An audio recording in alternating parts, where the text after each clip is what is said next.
Vézelay. C'est moins connu que Saint-Eugène. C'est pas dit quand même. Plus au nord, c'est Vézelay, plus au sud, c'est Saint-Eugène. Mais peut-être ça va devenir le Vézelay du sud. De toute façon, le Vézelay du sud, c'est Paray-le-Monial, hein, qui n'est pas très loin. Voilà. Bah écoutez, on peut effectivement parler peinture. Peinture et spiritualité, puisque c'est quand même le sujet des tableaux qui sont là. Alors, parler de spiritualité, c'est toujours un oxymore, parce que normalement, la spiritualité nous fait toucher l'absolu, et de l'absolu, nous ne pouvons rien dire, par définition. Donc, je ne parlerai pas de l'absolu, hein, mais je parlerai de peinture, d'histoire, de religion, et surtout de notre région. Donc, par rapport à Marguerite Marie, donc maintenant je peux commencer à évoquer l'histoire.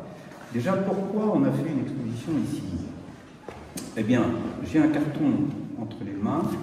C'est un événement qui s'est déroulé au Creusot, il y a déjà 6 mois, en présence de notre évêque Benoît Rivière et d'un lama, d'une lama du centre bouddhiste de la Boulay. Et c'était un dialogue interreligieux. Lama Jean-Paul est parmi nous, je l'ai vu tout à l'heure, et Lama Bertrand est parmi nous aussi. Donc vous avez des bouddhistes religieux parmi nous, incognito, ils ne sont pas habillés en robe, ils seront là, et ils vont comprendre ce que je veux faire passer comme message. Donc le dialogue interreligieux existe en Saône-et-Loire depuis presque 20 ans. Personnellement, ça fait 15 ans que j'y participe, en tant que bouddhiste. Parce que depuis les années 74, vous savez qu'on a créé un centre bouddhiste à la Boulay. Et d'ailleurs, depuis 74, nous avons également la communauté de l'Emmanuel qui, en 74, s'est installée à Paray-le-Monial et a décidé que Paray-le-Monial était le centre spirituel du mouvement de l'Emmanuel. C'est un mouvement charismatique du christianisme qui est né après 68. Hein. Et le fondateur a été très touché par justement les visions de Marguerite Marie. Il considère que Lourdes, c'est l'endroit où Marie est venue, et l'endroit où le Christ est venu, c'est Paray-le-Monial. Voilà. C'est les deux lieux importants pour l'Emmanuel, hein, au niveau de la foi chrétienne. Et cette vision de Marguerite Marie, alors c'est la suite de la causerie que j'avais faite sur Saint François de Sales. Saint François de Sales qui est représenté avec cette statue qui est là-bas, avec Sainte Jeanne de Chantal, au XVIIe siècle, ont fondé un ordre qui s'appelait les Visitandines. Et le premier centre a été fondé à Annecy, puisque Saint François de Sales était évêque d'Annecy. Il a été au moment de la contre-réforme, si vous voulez, c'était un des pionniers de la contre-réforme pour essayer non pas de lutter, mais d'amoindrir le point de vue protestant de Calvin. Et il a, avec Sainte Jeanne de Chantal, qu'il a rencontré à Dijon, je ne vous raconte pas ses vies parce que c'est un peu long. Si vous voulez en savoir plus, j'ai donné une conférence sur Saint François de Sales ici, il y a 4 ans, et elle est visible sur YouTube. Il suffit de taper Bligny Jean-Claude, et vous allez tomber sur la petite vignette qui représente ce tableau-là. Et là, vous aurez une très bonne définition de la conférence, grâce à mon ami ici présent, qui a remanié le son, et donc c'est beaucoup plus facile de l'entendre. Avant mon propos, parce que je vais m'embarquer dans les pensées et je vais oublier après, je voulais juste faire une évocation de personnes qui nous sont très très chères. C'est Isabelle, qui est décédée il y a quelque temps, donc c'est l'épouse de notre ami maire, ici Xavier, et qui a beaucoup soutenu cette église. Je remercie Chantal, ici aussi présente, et Liane, ici présente, Xavier qui nous invite, et puis l'ambiance générale du village. Et je ferai encore une petite mention, c'est juste un petit clin d'œil historique. Il y avait ici un prêtre pendant la Révolution française qui a été... il avait un nom qui était donc le même que le maire de Toulon de l'époque. Saclier. Le père Saclier, curé de Saint-Eugène, est tombé pile au moment de la Révolution et il avait refusé de... Comment on appelle ça? C'était un prêtre réfractaire et donc il avait refusé d'être considéré comme un fonctionnaire par le nouvel État et il a été déporté sur l'île de Ré en prison. Je suis allé il y a 2 ans en Charente, je n'étais jamais allé sur la prison de l'île de Ré, on la voit très bien. Et si on rentre à Saint-Martin-en-Ré, qui est un petit peu la capitale de l'île, il y a dans l'église des colonnes entières de gens qui ont été déportés, morts, de prêtres, de tous les départements de Saône-et-Loire étaient indiqués. J'étais curieux de voir, il y avait 4 ou 5 prêtres qui sont morts en prison là-bas. Et c'est juste une petite vocation à la mémoire du père Saclier qui a fait la messe ici peut-être pendant des années et qui est pas mort sur place, mais tellement il a souffert de sa détention, il est mort peu après. Voilà, c'est juste une remarque historique comme ça. Voilà, alors je reprends un petit peu l'histoire par rapport à Marguerite Marie. Donc cette visitandine a vécu à Paray-le-Monial. C'était donc une disciple de saint François de Sales et de sainte Jeanne de Chantal, puisque le monastère de Visitandine de Paray a été une des créations de sainte Jeanne de Chantal et de saint François de Sales. Ils en ont créé, de son vivant, saint François de Sales a créé 20 monastères. Il est mort. Sainte Jeanne de Chantal en a créé 80. C'est assez impressionnant, quand même. 80 monastères.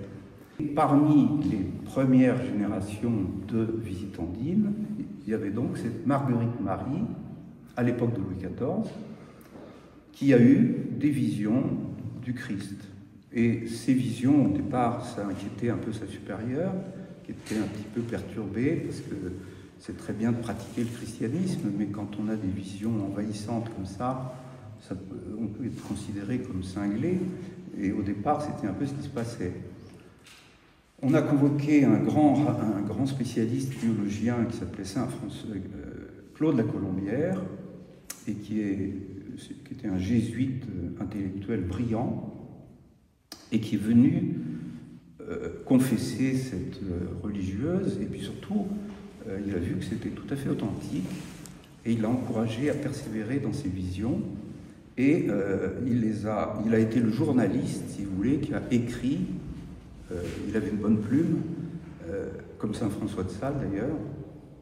Je précise que saint François de Sales était le patron des journalistes, actuellement. C'est un très grand écrivain. Et donc Claude la Colombière aussi, il a rédigé donc toutes les expériences que la sainte a eues. Ça a été soumis, bien sûr, à Rome, et puis peu de temps après, ça a été validé, si bien que la notion de Sacré-Cœur s'est répandue dans le monde entier. Il y a des églises de Sacré-Cœur en Chine, et puis à Paris.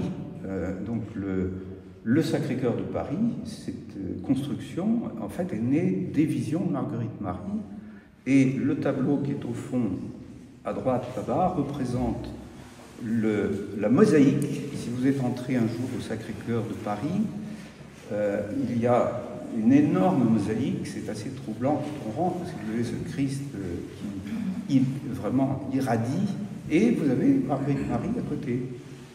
Cette mosaïque a été faite au XIXe siècle, bon, après la guerre de 70 et puis 1900. À Paray-le-Monial,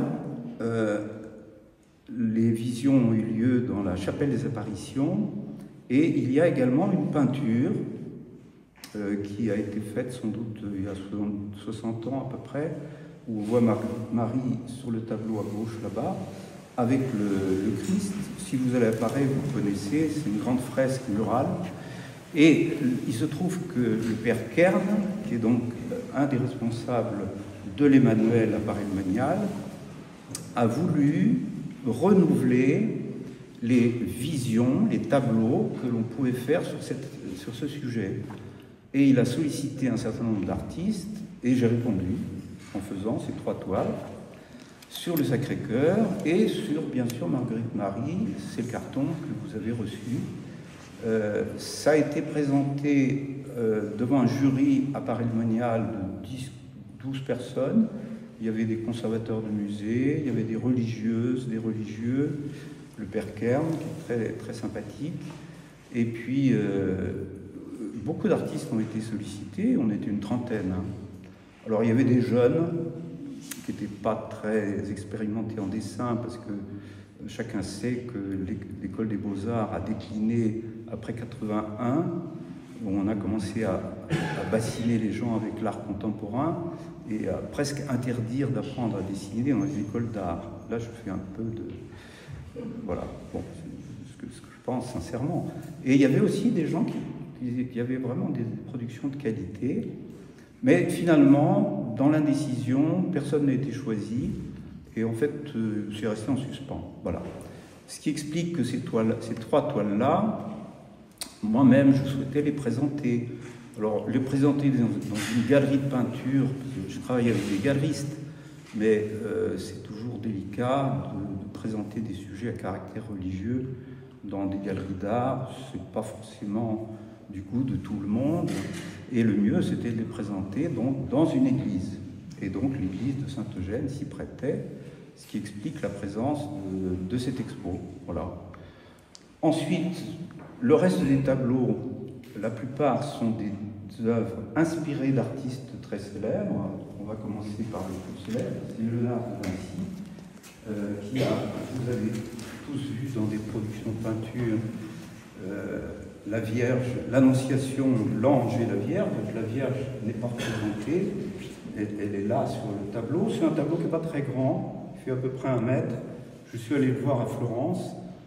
Quand on est là-devant, vraiment, c'est une claque. Hein. C'est vraiment un truc magnifique. C'est génial, quoi. Il n'a pas fait beaucoup de tableaux, hein, Léonard de Vinci, mais ce qu'il a fait, ça reste quand même des monuments. Hein. Et donc ça, c'est l'Annonciation revisitée. Et dans l'histoire chrétienne, c'est là que tout commence, puisque si l'ange ne vient pas saluer Marie, il ne se passe rien. Donc c'est le début de l'histoire. Donc c'est pour ça que je l'ai mis ici. Le Grand Christ qui est au fond, alors il se trouve que c'est un tableau que j'ai peint il y a au moins 25 ans, si ce n'est pas 30, juste comme ça, pour le plaisir. J'avais envie d'avoir une grande peinture du Christ, inspirée, et ça je vous conseille d'aller le voir, la plus belle peinture du Christ au monde est en Saône-et-Loire, je peux témoigner. Hein. Elle est à la chapelle de Berzé-la-Ville, près de Cluny. C'est une petite chapelle où saint Hugues allait se réfugier pour méditer quand il en avait marre de ses moines. Il partait de Cluny. C'est lui qui gérait ce truc-là. Vous voyez, cette usine à moines, là. Il était le patron. Et ben, il fallait quand même qu'il décompresse de temps en temps. Donc il allait à la chapelle de Berzé. Et là, en contemplation, il avait commandé un Christ byzantin, puisque c'était avant le schisme entre les chrétiens et les orthodoxes. Et donc, on peut dire que c'est une icône. C'est un Christ universel, magnifique, et qui était caché. Il était recouvert de plâtre, je ne sais pas quoi, et il n'a pas été abîmé à la Révolution, parce qu'il ne le voyait pas. Il n'a pas été abîmé il y a à peu près, allez, 50, peut-être 70 ans, 80.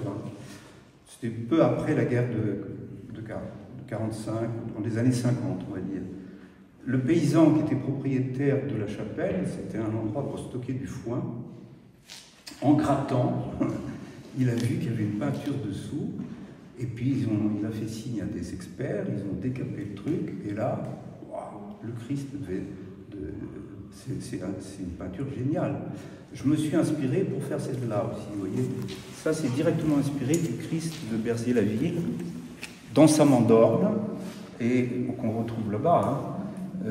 Et donc, c'est ça, c'est la naissance, si vous voulez, spirituelle, c'est un peu la transfiguration. Hein. Sauf que là, j'ai rajouté le cœur pour être dans le thème Sacré-Cœur de Jésus. Là-bas, à Berzier-la-Ville, c'est plutôt comme ça. Alors, il y a des symboles, l'alpha, l'oméga. Il est assis sur la Jérusalem céleste à venir. Et c'est un Christ en majesté, quoi, magnifique. Et donc, voilà, je voulais avoir cette peinture-là pour moi. Hein. Je ne l'ai jamais présentée nulle part, sauf dans les dialogues interreligieux. Alors, je reviens un petit peu à ce que je disais avant. Dans ces dialogues interreligieux, auxquels je participe depuis une quinzaine d'années en tant que bouddhiste, mais chacun sait que je m'intéresse et que je suis chrétien par ailleurs, et donc que je suis aussi peintre, et ils m'ont sollicité plusieurs fois pour mettre des tableaux dans par exemple au temple protestant de Chalon-sur-Saône. On a fait des colloques entre lamas bouddhistes et pasteurs protestants, et ils m'ont dit, bah, mets des tableaux. Donc je l'ai mis un peu comme ici. Dans le temple protestant, on a mis des tableaux chrétiens et bouddhistes, les deux. Et puis on a refait la même opération l'an dernier, ou il y a 2 ans, dans une église à côté de Lèves, l'église de Lèves, qui est très belle, près de Tournu. Et là, c'était entre orthodoxes et bouddhistes. Et puis la 3e édition, donc c'était avec Benoît Rivière, notre évêque, une lama au Petit Théâtre de la Verrerie. Et donc là aussi, il y avait des tableaux bouddhistes et chrétiens. Et c'est à cette occasion que j'ai demandé à Benoît Rivière l'autorisation de présenter ces toiles dans une église chrétienne et qu'il m'a accordé volontiers. Voilà, c'est pour ça que vous avez cette exposition, puisque chacun sait qu'en République, les églises appartiennent aux mairies, sauf les cathédrales qui appartiennent à l'État, mais l'usufruit de l'église appartient à l'évêché. Et donc, si on veut créer des événements comme ce qu'on fait maintenant, dans un cadre religieux, il faut demander l'autorisation de l'évêque. Si vous voulez faire une surprise partie avec des danseurs, des danseuses affriolantes, il n'acceptera sûrement pas. Je dis ça comme ça. On doit donner la liste quand on fait un concert, oui. On doit donner la liste des morceaux qui seront joués. Ah, exactement. Voilà, si on fait de la musique, oui. Et certaines musiques peuvent ne pas plaire forcément. Voilà. Alors ça, c'est une première chose. Donc, il y a beaucoup de sujets, vous verrez par ailleurs, sur des villes, donc Paray-le-Monial et Paris. Autun, parce qu'il fallait quand même, on dépend ici de l'évêché d'Autun. Et puis, la très célèbre église de Saint-Eugène, qui se retrouve là-bas. Il y a 2 tableaux. Notre-Dame de Paris, c'est un petit peu connu aussi, moins que Saint-Eugène. Et là, il y a 2 toiles un petit peu mystérieuses qui sont dans l'église habituellement. Elles sont là depuis 4-5 ans, depuis le moment où on avait fait cette causerie sur Saint-François de Sales. Là, il y a la Vierge à l'enfant qui reprend la statue à Annecy, au bord du lac, puisque Saint-François de Sales était évêque d'Annecy. Et là, on voit un portrait d'un religieux au bord du lac d'Annecy aussi. Voilà, je vous ai présenté toutes les toiles. Certaines sont inspirées de peintres bien connus. Botticelli ici, ici c'est El Greco, là-bas il y a Rubens, ici c'est Rembrandt qui m'a un peu inspiré, et puis là c'est Rubens aussi. Donc voilà. Et puis Gustave Doré. Alors il est moins connu comme peintre, parce qu'on le connaît surtout comme illustrateur. C'est lui qui a illustré la Bible. Il a illustré aussi les Fables de La Fontaine. Et ça a été un grand illustrateur. Moi, j'ai des Bibles illustrées par lui, que ma tante m'a données. Et il a essayé de faire une carrière de peintre, mais en France, ça n'a pas marché parce qu'il était trop considéré comme un graveur. Par contre, à Londres, il a fait un tabac avec ses tableaux religieux. Et cette toile est actuellement exposée à Strasbourg. Elle mesure 8 mètres par 8 mètres. Donc c'est un monument gigantesque. Et c'est le début où le Christ il va porter sa croix. Hein. Et il y a une représentation de la Vierge qu'on aperçoit en blanc et bleu aussi à côté. Donc d'après Gustave Doré. Voilà, j'ai fait le tour de toutes les toiles, on n'oublie pas. Non. Voilà. Alors, d'autres sujets pourraient être évoqués. Déjà, le côté, justement, qui est la suite un petit peu de ce que je voulais faire passer comme message. On peut s'asseoir, peut-être. Hein. C'est simplement l'idée, je vous ai parlé de bouddhisme et de christianisme. Après 50 ans d'observation et de réflexion, et même de pratique et de prière, pour moi, il est très clair, depuis dès le début, il y a un auteur que je vous conseille de découvrir, qui s'appelle René Guénon, qui était catholique, il était franc-maçon aussi, par ailleurs, et il est devenu musulman soufi. Il est mort au Caire dans les années 50. Ce monsieur a écrit une trentaine d'ouvrages sur toutes les religions. Et sa thèse principale, c'est l'unité transcendante des religions. C'est-à-dire que pour lui, c'est évident pour les hindous aussi, c'est évident pour les musulmans soufis, c'est évident que toutes les religions vont sur la même montagne sacrée. On peut imaginer l'image simple, vous avez des chemins, toutes les religions c'est comme des chemins, qui montent au sommet de la montagne. Mais quand on est au sommet de la montagne, le chemin, on s'en fout, et tous les chemins convergent vers cette montagne. Donc c'est évident qu'il y a une unité transcendante des religions, et on peut imaginer, c'est René Guénon qui explique ça, vous prenez un cercle, vous mettez toutes les religions sur ce cercle, et à partir du moment où vous pratiquez sérieusement votre religion, vous allez arriver tout doucement au centre du cercle. Et là, vous rencontrerez vos collègues des autres traditions, parce que le centre, c'est le même. Voilà. Et cette idée est formidable, parce qu'elle permet d'évacuer toute guerre de religion. Parce que les guerres de religion, ça arrive parce qu'on pense que nous, on a raison et que les autres ont tort. Mais si on considère qu'il y a une unité transcendante des religions, et je peux vous assurer que depuis 15 ans, je participe au dialogue interreligieux, les juifs sont persuadés d'être, on va dire, le peuple élu. Les chrétiens sont persuadés d'avoir la vérité définitive, surtout les orthodoxes. Les protestants, c'est un peu plus mou, mais les musulmans, qui ne sont pas soufis, ont tendance aussi à penser que leur religion est bien meilleure que celle des autres. Et en réalité, les seuls qui, dans le groupe que nous sommes, valident cette idée de l'unité transcendante des religions, c'est les musulmans soufis. Et il se trouve que Ahmed Belghazi, que je nomme et qui est un des imams de Chalon-sur-Saône, est d'origine, soufi. Alors qu'est-ce que c'est que les soufis? C'est les musulmans spirituels, c'est-à-dire ceux qui ne cherchent pas à appliquer la loi, mais qui cherchent le cœur de la loi, c'est-à-dire en fait l'éveil spirituel. Et ces gens-là, comme René Guénon d'ailleurs, qui cite comme maître, c'est un des maîtres soufis, c'est René Guénon, considère que toutes les religions, peu ou prou, enseignent la même chose. Et donc l'autre tradition qui est un peu comme ça, c'est le bouddhisme tibétain. Kalo Rinpoche, qui était notre maître, l'ancien, qui est venu à Saint-Eugène d'ailleurs, je le précise. Saint François de Sales est peut-être venu aussi, mais Kalo Rinpoche est venu, l'ancien, chez moi, tout simplement. Et Kalo Rinpoche disait toujours que toutes les traditions étaient valables, et pas valables, il fallait les vénérer, pour autant qu'elles enseignent la sagesse et l'amour. Alors, on va résumer.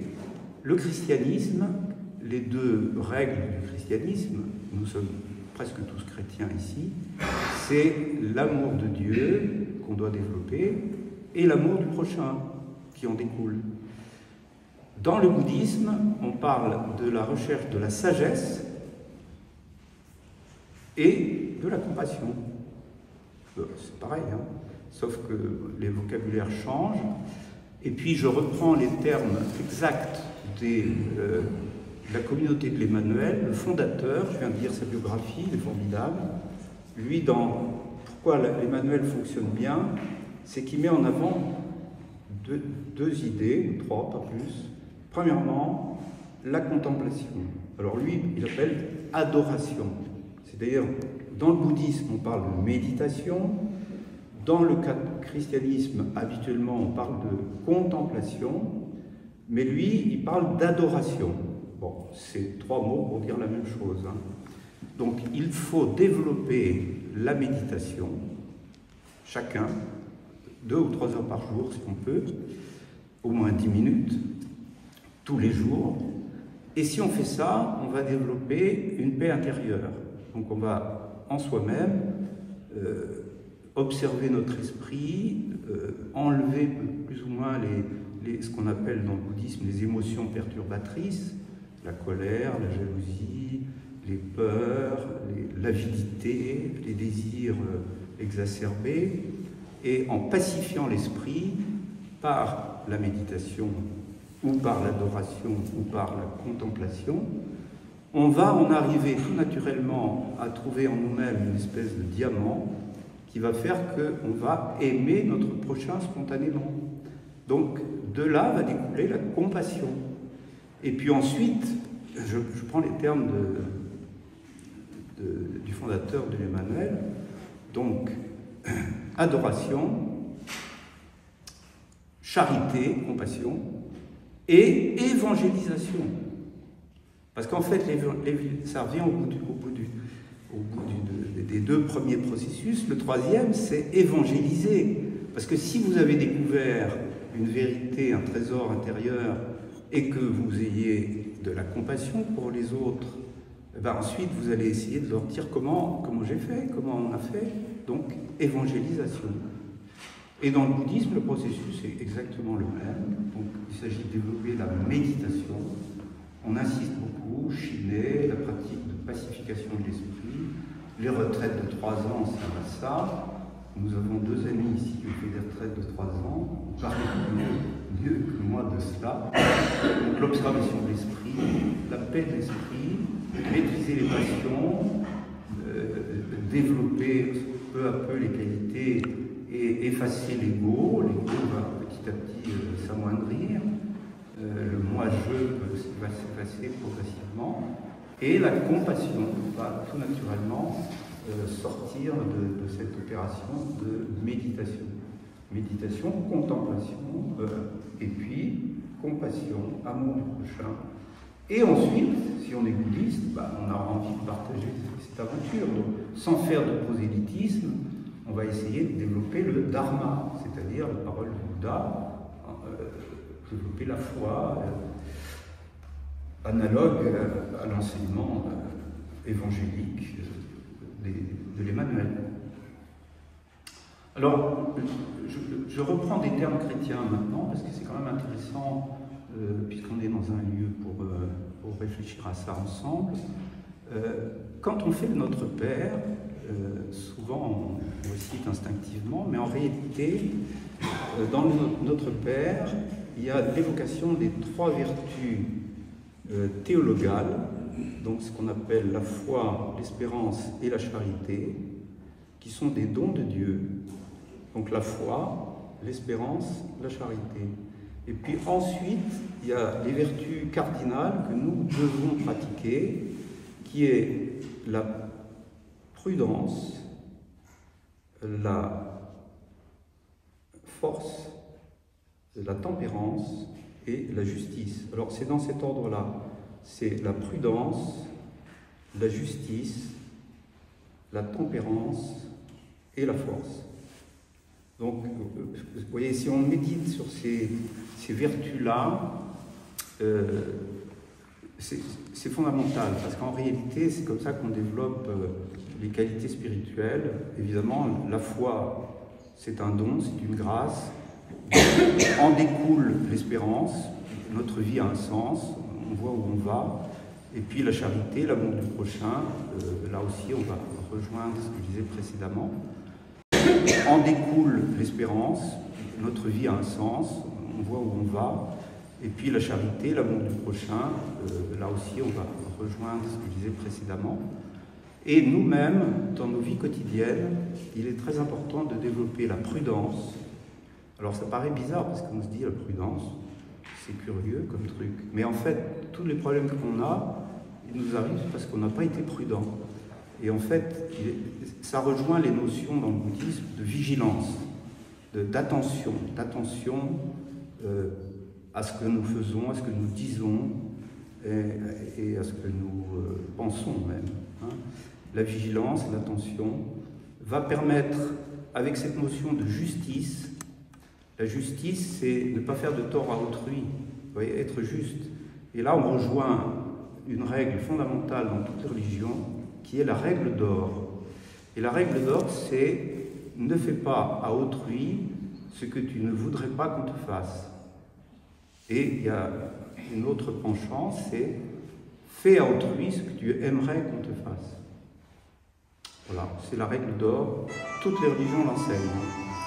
Donc c'est une chose banale, parce que même dans la morale de la République, moi je suis un pur produit de l'école de la République, les leçons de morale que ma grand-mère donnait quand elle était institutrice, c'est ne pas nuire à autrui, faire la règle d'or.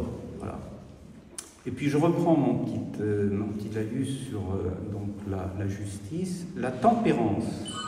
La tempérance, c'est la capacité à ne pas se laisser emporter. Et là, ça rejoint vraiment des idées bouddhistes, c'est-à-dire la vigilance qui permet de maîtriser les fameux poisons de l'esprit que sont l'aversion et le désir. Nous sommes sans arrêt mus et prisonniers de ces deux tendances, l'aversion et le désir. Eh bien, la tempérance nous permet, comme la prudence, d'observer notre esprit et d'éviter qu'il soit tantôt dans la répulsion, tantôt dans l'attraction. Mais la tempérance permet une espèce de... Voilà, on pacifie tout ça. Et puis, la vertu finale, c'est la force. C'est-à-dire que quand on a pratiqué toutes ces vertus, la force, c'est ce qui nous est donné à la fin. À la fin, on est fort. On est fort parce qu'on aura pu grandir spirituellement. Et cette force, c'est un des biens les plus précieux, parce qu'en étant fort, on reste stoïque, j'allais dire. Hein. Les stoïciens enseignaient ça aussi, d'ailleurs. Hein. C'est-à-dire que rien ne peut nous toucher profondément, ne peut nous nuire. Parce qu'en réalité, si on maîtrise son esprit, eh bien, quelque part, la paix est avec nous. Voilà, alors c'est quelques notions, j'espère que ça vous parle. C'est juste des évocations des qualités spirituelles que le chrétien doit développer, mais aussi le bouddhiste. Voilà, et puis je finirai par un dernier point, ces trois notions qui me sont très chères, nous les peintres, nous les musiciens, nous les poètes, nous les écrivains, nous les comédiens, nous les comédiennes, on aime la beauté, on cherche la beauté, et la beauté, elle est connectée avec la bonté et la vérité. Ces trois notions, je crois que c'est Platon qui a développé ça, ou Aristote, je ne sais pas, mais réfléchissons ensemble à ces trois notions. Si une peinture est belle, eh ben, elle est bonne et elle est vraie. Si une pièce de théâtre est belle, eh ben, elle est bonne, elle est vraie. Et en réalité, ces trois noms, on pourrait dire en termes chrétiens, c'est les noms de Dieu. Beauté, bonté, vérité. Et alors, si maintenant on réfléchit un petit peu à notre monde moderne, contemporain, en matière d'art, ce qu'on appelle l'art contemporain, je crois que c'est plutôt du domaine de la laideur, du mensonge, donc c'est pas de la vérité, et puis la bonté, on la cherche, ça exacerbe plutôt les instincts les plus bas. Bref, je je ne vais pas entrer dans la polémique, vous avez bien compris que j'étais assez traditionnel en matière d'art et que je préférais Rembrandt. Delacroix, pour moi, c'est le dernier grand peintre. J'en ai pas parlé, il est au fond là-bas. J'ai fait une copie d'un Delacroix qui représente le Christ dans un bateau sur le lac de Tibériade, si vous avez des souvenirs de catéchisme. À un moment donné, le Christ et ses apôtres montent dans un bateau, ils sont fatigués, le Christ s'endort, et puis la tempête arrive, tous les apôtres sont paniqués, et le Christ il dort paisiblement, et là ils sont vraiment paniqués, vraiment, et le Christ il se réveille et dit « N'ayez pas peur ». Enfin, il fait comme le pape Jean-Paul II, hein, « N'ayez pas peur ». Et puis, il apaise évidemment les flots et la tempête. Donc il y a un tableau au fond là-bas, vous verrez sur le côté, de ce côté-là. C'est d'après Delacroix, qui a beaucoup... Alors, pour moi, c'est le dernier grand peintre. Pourquoi? C'est très simple. C'est le dernier à qui on a fait des commandes d'État. Alors, c'était sous Napoléon III, c'était sous Louis XVIII, c'était sous Charles X. Et puis, vous connaissez tous La liberté guidant le peuple sur les barricades, hein. C'est Delacroix. Hein. C'est un des grands tableaux qui est toujours au Louvre. D'ailleurs, le Louvre a refusé de le donner au musée d'Orsay, parce que c'est le tableau des plus visités, avec le Sardanapale, toujours de Delacroix. Et Delacroix, alors ses idées politiques, il était assez changeant, mais c'est un des derniers grands peintres, dans le sens où il avait entièrement appris le métier, avec des grands peintres comme Géricault, le radeau de la Méduse, c'était son copain. Et puis il avait surtout admiré Rubens, il avait admiré Rembrandt, il avait... voilà. Et il a été le modèle de ses enfants, c'est des gens comme Claude Monet, Cézanne. Cézanne a copié Delacroix. Van Gogh a copié Delacroix. C'était le grand maître des impressionnistes, parce que c'est le premier qui avait osé laisser la touche visible.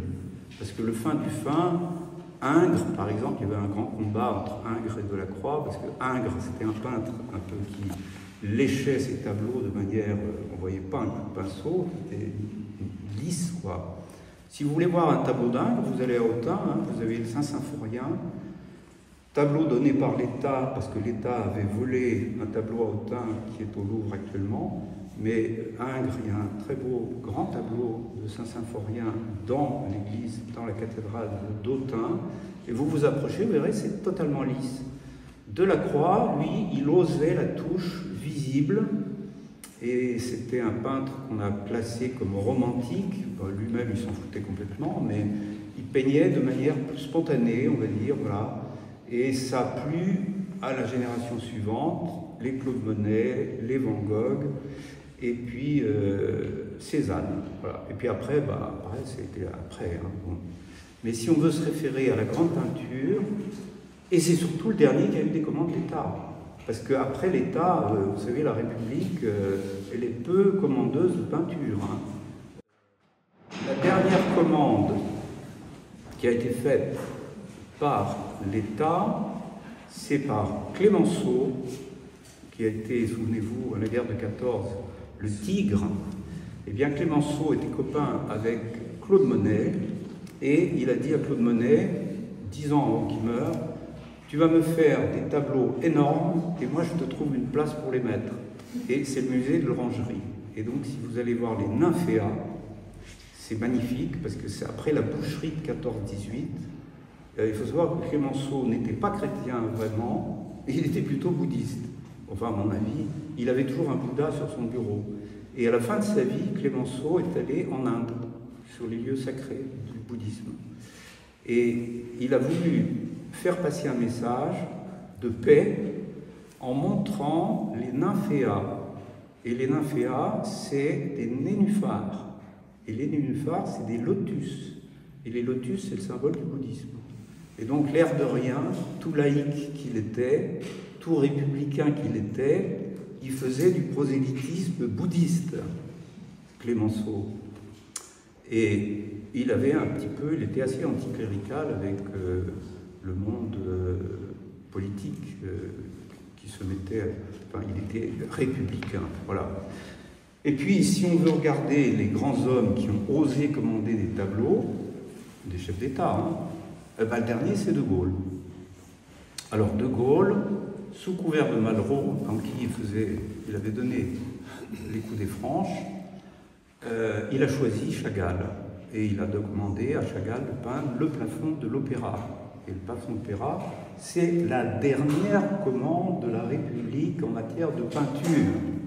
Et depuis, personne n'a commandé une peinture à un peintre. Voilà.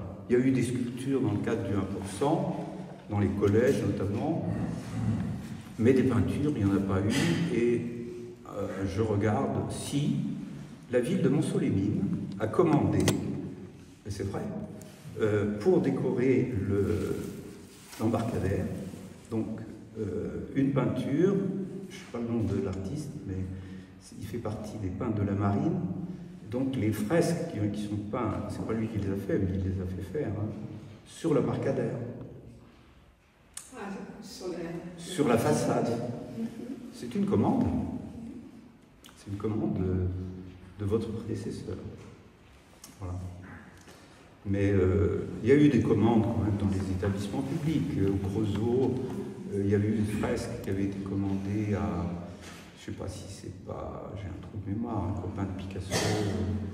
Voilà. Mais bon, le problème des commandes d'État, c'est qu'en fait, ils n'osent pas. Je comprends, hein, les hommes politiques, ils ont la trouille. Le roi, il n'avait pas la trouille. C'était le roi, il disait, moi je veux ça, et hop, on le faisait.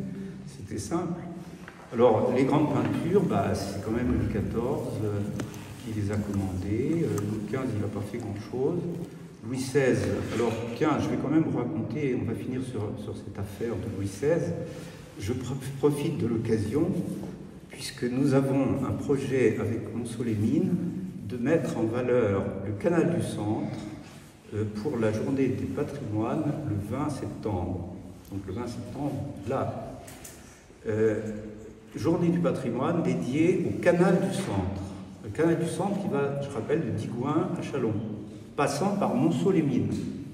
C'est d'ailleurs la seule ville qui est vraiment traversée, avec son port, magnifique port, à Montceau-les-Mines, son pont Levant. Et nous allons faire un colloque sur le canal, et notre ami ici présent fait un film actuellement. Jackie Nuguet fait le film sur le canal pour nous présenter à cette occasion. Et si je vous reparle de ça, c'est par rapport à Louis XVI. Donc Louis XVI, il a décidé, c'est lui qui a décidé, lui et la région Bourgogne, de créer le canal du Centre. Donc c'est une création de Louis XVI. C'est lui qui décide au Creusot de mettre les fonderies royales. C'est lui qui décide au Creusot de mettre les cristalleries de la reine Marie-Antoinette. Et si vous allez au Creusot, vous verrez nulle part une plaque rue Louis XVI ou rue Marie-Antoinette, il n'y en a pas. Et c'est pourtant lui qui a créé le Creusot. Et puis, pour la petite histoire, donc, il a créé le canal du Centre qui passe à Paray-le-Monial. Et alors là, je n'ai pas apporté la lettre, je l'ai oubliée chez moi, mais je la tiens à votre disposition. J'ai lu une biographie de Marie-Antoinette, et à la fin, enfin non, c'est une biographie sur Marguerite Marie. Et à la fin, parce que Marguerite Marie, je finis l'histoire, j'aurais dû commencer par là, quand elle a ses visions du Sacré-Cœur de Jésus, c'est pas anodin ces visions, c'est pour communiquer au roi, à l'époque c'est Louis XIV, qu'il est nécessaire de revisiter le christianisme et que le roi redevienne un roi très chrétien. Et donc mettre en œuvre toute une nouvelle spiritualité autour du Sacré-Cœur de Jésus. Donc toutes les visions de Marguerite Marie, elles sont en direction du roi Louis XIV. Le roi Louis XIV va recevoir les visions, enfin par courrier, de Marguerite Marie, les conseils qu'elle donne, que Jésus donne. Et notamment, par exemple, que sa vie personnelle soit plus chrétienne, qu'il évite d'avoir plein de maîtresses, par exemple. C'est un détail, hein, mais bon. Et puis aussi qu'il développe des nouveaux établissements religieux dédiés au Sacré-Cœur de Jésus, qui créent des moments de fête annuels pour le Sacré-Cœur, des processions, enfin il y a toute une liste de recommandations souhaitées par le Christ pour revivifier le christianisme dans le royaume français de Louis XIV. Louis XIV va recevoir ça, il n'en fera rien. Il va en prendre acte et ça va être transmis à Louis XV, qui lui mènera une vie encore plus dissipée, parce que je rappelle quand même que Louis XV avait un harem chez lui avec des jeunes filles, nombreuses jeunes filles, vous voyez, vous imaginez, donc c'était pas très catholique. Et puis il n'en fera rien, et puis il va transmettre le dossier à Louis XVI, qui va en prendre connaissance, qui était un homme assez vertueux, paraît-il, mais qui n'en fera rien non plus, sauf que il va se retrouver en prison au moment de la Révolution. Hein. Il sera en prison, et là, il relit les recommandations de Marguerite Marie. Il les relit. Il y a une lettre manuscrite de Louis XVI. Elle avait raison. Elle avait raison. Et si je sors de prison, je ferai exactement ce que Marguerite Marie avait conseillé à Louis XIV, c'est-à-dire rechristianiser le pays, etc., etc., sauf qu'il ne sortira pas de prison. Il sera guillotiné. Et pour la petite histoire, le canal qu'il a fait passe à Paray-le-Monial. C'est amusant. C'est juste comme ça, des télescopages d'histoire et de géographie. Mais cette lettre est authentique. Je la tiens à votre disposition, si ça vous intéresse, de voir la lettre de Louis XVI en prison, qui méditait sur la catastrophe qui lui arrivait, qui arrivait à la royauté, parce que depuis Clovis, quand même, le roi de France, était, je le rappelle, les lieutenants du Christ, c'est-à-dire qu'en fait, il tenait lieu de... Le roi n'est que roi parce qu'il représente le Christ. Donc à partir du moment où le roi n'applique plus les règlements, les consignes chrétiennes préconisées par l'Église, par le pape et surtout par l'Évangile, eh bien, à ce moment-là, le royaume perd de sa substance et va aller brinque-ballant jusqu'à un effondrement. C'est ce qui s'est passé à la Révolution française. Et puis, voilà, le christianisme a continué sous une autre forme, mais si on médite un peu là-dessus, si on guillotine le roi, c'est comme si on guillotine le Christ. Et donc, on tue le Père dans le ciel, on tue le Père de la nation, et quelque part, on tue aussi le Père de famille. Enfin, c'est une réflexion comme ça, vous en faites ce que vous en voulez. Mais je ne suis pas royaliste, hein. Mais justement, il faut se rappeler quand même un petit peu, parce que cette Église, elle a été construite par ces valeurs-là, et on en est dépositaire. Moi, personnellement, j'ai été totalement éduqué de manière laïque. J'étais à l'école normale avec mon ami Pierre Brugnaud, aussi présent, et nous avons reçu des enseignements de bons républicains. On connaissait l'histoire de France à la Révolution. Avant, il n'y avait pas... On ne nous en parlait pas du tout. Ça n'existait pas. C'est la préhistoire. Et donc, Pierre sourit. Qu'est-ce que tu en penses?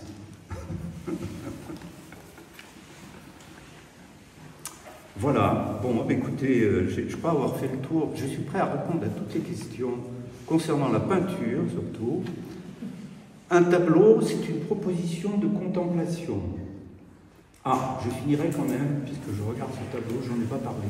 Là, c'est une vision de Cluny, telle que c'était avant qu'on détruise. Donc, je rappelle que Cluny est créé grâce à des moines autunois. Il y a un moine d'Autun de l'abbaye de Saint-Martin, 6e siècle, qui va se trouver au Baume-les-Messieurs, il sera l'abbé de Beaubaume-les-Messieurs, il s'appelle Bernon, et ce Bernon va créer Cluny. Et ensuite, il y aura un enchaînement de plein de grands abbés de Cluny, Pierre le Vénérable, Hugues de Semur, etc., qui vont petit à petit agrandir Cluny jusqu'à ce que ce soit la plus grande église du monde chrétien. Et donc Cluny, à la fin, à l'époque de Louis XIV, ça va être... Louis XIV va financer des travaux à Cluny. Hein. Si vous allez à Cluny, il y a encore des parties qui datent de Louis XIV. Et puis, la Révolution va éclater, et là, c'est presque tragicomique, on va dire. Il y a un certain Talleyrand, qui est devenu curé parce qu'il n'a pas pu faire autrement. Il était de famille noble, il ne pouvait pas être chevalier parce qu'il avait un niveau, il ne pouvait pas être militaire, donc on l'a mis curé, mais il ne voulait pas vraiment. Il s'est retrouvé, comme il était un noble, évêque, et il a été évêque d'Autun. Il est resté un mois seulement ici. Et cet évêque d'Autun, au moment des élections, il y avait les députés du clergé, les députés de la noblesse et les députés du tiers-état. Et Talleyrand est élu à Autun député du clergé. Donc il se retrouve dans les assemblées, je me mélange un peu en histoire, mais enfin, il se retrouve au cœur du pouvoir. Et là, l'État, qui commence à piquer la place du roi, décide, parce que les caisses sont vides, il faut trouver que maintenant, hein, il n'y a plus de sous, comment on fait pour... Et Talleyrand, qui quelque part détestait l'Église, je suis presque persuadé, et pour se venger peut-être, il a dit, j'ai une idée, on va nationaliser les biens du clergé, donc tous les monastères, toutes les églises, et on va les vendre. Et ils vont le faire. Donc par exemple, ils ont nationalisé la plus grande église du monde, et ils l'ont vendue. Et il y avait juste un acquéreur à Mâcon, je crois, ou dans le coin, qui était récupérateur de cailloux, enfin, un maçon, qui avait besoin de carrières de pierre pour construire des maisons. Il l'a acheté, pas cher, et puis il l'a détruit. Il a explosé un morceau. Et paraît-il que toutes les maisons qui sont en fronton de Mâcon, là, sur les quais de Saône, seraient construites à partir des pierres de Cluny. Alors je vous signale quand même, pour la petite histoire, que ce que vous voyez là de Cluny, le seul truc qui reste, c'est ça. Ça, c'est tout. Tout le reste, ça va disparaître. Donc ce qui reste, c'est 5% de ce qui existait. Donc, ça laisse imaginer qu'on ait ça à côté de chez nous, là, maintenant. Ce serait pas mal.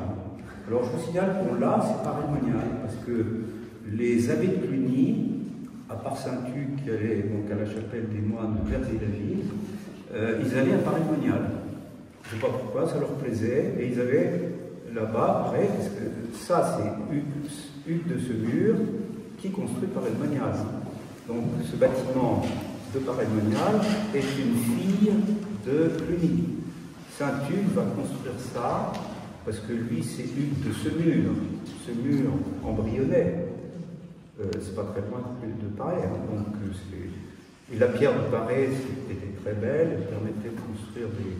Et puis la Bourbin, ce qui passe là, c'était sympa. Donc les moines, les abbés de Cluny allaient en vacances d'été à Paray. Et donc en fait, Paray reste, c'est pour ça que quelque part, Paray, c'est vraiment le cœur de la chrétienté en France. Parce que finalement, c'est un rejeton de Cluny. Voilà. Alors, je vais vous présenter... Non, mais on a deux amis qui viennent d'arriver, qui sont très chers, et je vais vous les présenter. Bah, venez jusque-là, cher ami. Alors, c'est pas discret, mais...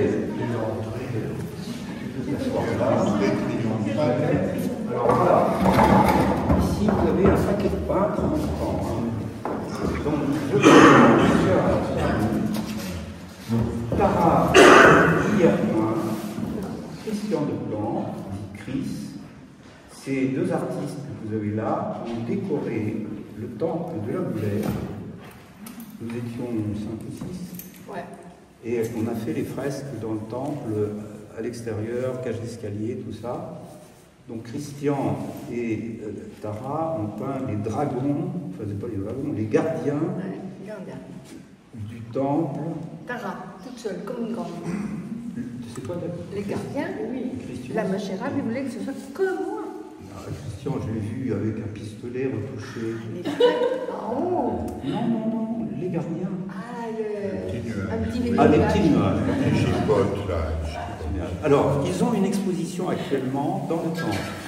Si vous allez à la Boulette, ils en sortent là. Oui. Ils ont une expo tout l'été, dans 2 lieux, le temple de la Boulette et Bodhi-Tree. Alors, Bodhi-Tree, c'est le nouveau nom qui a été donné au Château Schneider, qui est devenu, comme chacun sait, un hôtel qui n'a pas marché, qui a été racheté par le centre bouddhiste et qui est devenu l'annexe du centre bouddhiste. Et cette annexe, il y a des tableaux de nos 2 artistes. Comme Saint François de Sales, ils habitent à Aix, à Annecy. Et dans leur maison, au XVIIe siècle, ils ont reçu Saint François de Sales. Ouais. Il y a une chapelle, il y a une petite chapelle. Saint François de Sales venait chez sa tante parce qu'il avait perdu sa mère jeune, je crois, hein, c'est ça? Alors, je connais bien sa biographie, mais j'ai oublié. Et on nous a raconté qu'il passait par là quand il allait à Paris. Bah oui, sûrement. C'est sur sa route. Donc, je fais une présentation rapide. Nous étions aux Beaux-Arts de Mâcon dans les mêmes années. Nous étions fort jeunes. Christian est devenu prof de dessin comme moi. Tara a eu l'intelligence de ne pas faire ça. J'ai fait avec les enfants aux Beaux-Arts. Mais elle a fait de la peinture. Voilà, de manière. Alors, ils ont créé une galerie, un peu comme moi d'ailleurs, mais dans quel pays? À Saigon, au Vietnam. Au Vietnam, pendant 30 ans. Ils avaient des salariés. Combien de salariés? 15. 15. Mais là-bas, l'URSSAF, ça n'existe pas. Donc, vous pouvez avoir 15 salariés, c'est pas un problème. Mais le chômage non plus. Voilà, de ce fait. Avec des gens de la rue. Et Parce la que sécurité sociale. Moi, si demain vous supprimez l'URSSAF, moi je vous embauche tous pour monter des galeries en France. Allons-y.